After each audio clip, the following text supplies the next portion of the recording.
Hello friends, welcome back to my channel ঘরোয়া জীবনযাপন। আজকে নতুন ব্লগে তোমাদের সবাইকে স্বাগত জানাই।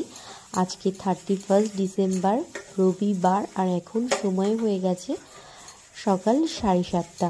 তো সকাল সকাল ঘুম থেকে উঠেই চলে এসেছি বাসন মাজতে, কারণ রাতের দিকে বেশ ঠান্ডা পড়ে, তো সেই জন্য আর কি বাসনটা মেজে রাখা হয় না। তো সকালে যেহেতু হাতে সময় আছে, তো সেজন্য আর কি।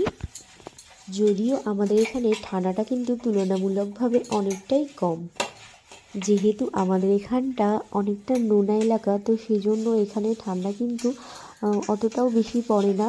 মাঝরাতের দিকে বা রাতের দিকে যতটা ঠান্ডা পড়ে, তো সারাদিন সকালবেলার দিকটা কিন্তু অতটাও ঠান্ডা পড়ে।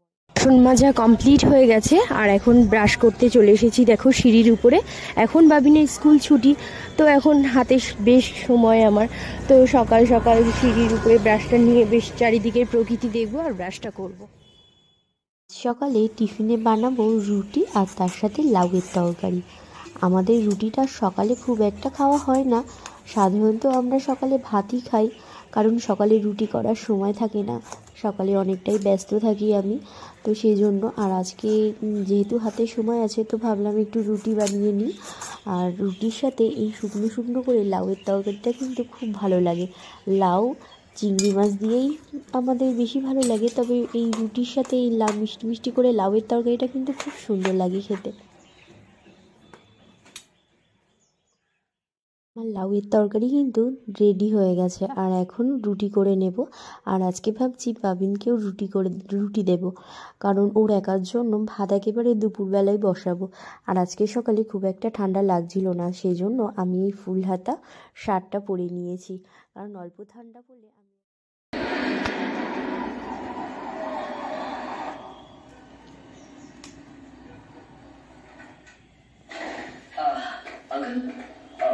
आंटी सॉरी सॉरी मुझे देर हो गई। वो मैं पता है कितनी फिक्र हो रही थी। जानता हूँ, आई एम सॉरी। सुनो कितना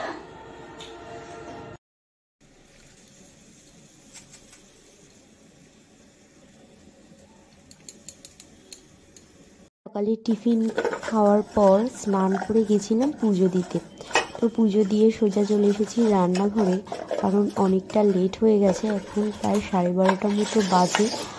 আর বাপিয়ে খিদে পেয়ে যাবে, কারণ ও 1:10-15 নাগাদ ভাতটা খায়। আর এমনিতেও তাড়াতাড়ি রান্না হয়ে যাবে, কারণ আজকে রবিবার।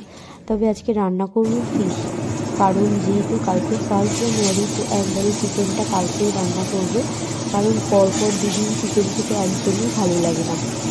তবে বাবু একটু বায়না করছিল, যেহেতু ও জানে রবিবার মানেই চিকেন, তো ওকে বুঝিয়ে বললাম তো আজকে রান্না করবো ফিশ। তো ফুলকপি আলু কড়াইশুঁটি দিয়ে মাছের পাতলা ঝোল করবো, কারণ যেহেতু অনেকটা দেরি হয়ে গেছে, তো আর এর সাথে আর বেশি কিছু করার সময় নেই, তাহলে আরও দেরি হয়ে যাবে খেতে। তো গরম ভাতের সাথে এটাই ভালো লাগবে খেতে, কারণ সকালে তো এমনিতেও ভাতটা করিনি। তো এখন এক সাইডে ভাতটা বসিয়ে দেবো, আর এক সাইডে এগুলো বসে দিয়েছি, আর এক সাইডে মাছের ঝোলটা করে দেবো, এক্ষুনি হয়ে যাবে। তো তারপর আমরা সবাই মিলে দুপুরের খাবারটা কমপ্লিট করবো। আর যেহেতু কালকে বছরের ফার্স্ট দিন, তো আজকে বিকালের দিকে হয়তো একটু বেরোতে পারি। তো চলো চটপট করে রান্নাটা শেষ করে নিই। আর এখন বাবুর বাবা বাইরে ঘোরাঘুরি করছে, তো ছুটির দিনে ওরা এই টাইমটা একটু বাইরে ঘোরাঘুরি করে। তো চলো তোমরা দেখতে থাকো।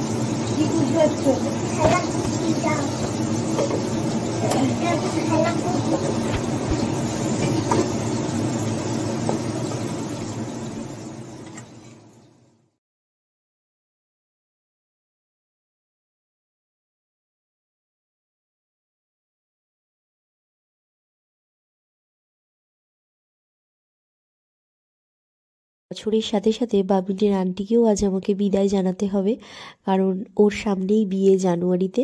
তো আজকেই ওর এই 31 ডিসেম্বরই ওর আজকে লাস্ট পড়ানো, তো ওর জন্য একটু খারাপও লাগছে। কি আর করা যাবে, ও একটা নতুন জীবনে প্রবেশ করতে চলেছে। পড়াশুনোর শেষে ছাত্রী আর স্টুডেন্টের ডিনারে বানিয়েছি ভাত ভাজা, ফুলকপি আলু ডিম দিয়ে ভাতটাকে ফ্রাই করেছি। তো ডিনার করে নেব এক্ষুনি। তো আজকের ব্লগটা এখানেই শেষ করছি, ভালো লাগলে লাইক কমেন্ট করে দিও। আর যারা এখনও চ্যানেলটিকে সাবস্ক্রাইব করোনি তারা অবশ্যই চ্যানেলটিকে সাবস্ক্রাইব করে দিও। আর কালকে নতুন বছরের জন্য সবাইকে অগ্রিম শুভেচ্ছা জানাই। আর পুরনো বছরকে বিদায় জানাতে হবে আমাদেরকে হাসি মুখে।